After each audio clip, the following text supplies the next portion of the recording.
Welcome to the HardReset.Info YouTube channel. Today I will show how you can switch off VIVO phone.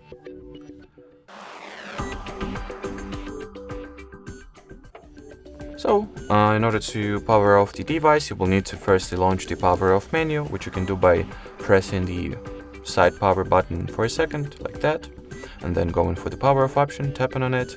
Or if, for example, the power button hold is assigned to launch the Google Assistant in your case, you can also launch the power off menu by simultaneously pressing the power and volume up keys, like that.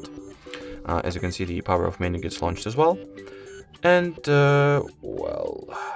if your phone is frozen and the power off menu does not get launched, you can force reboot your device by holding power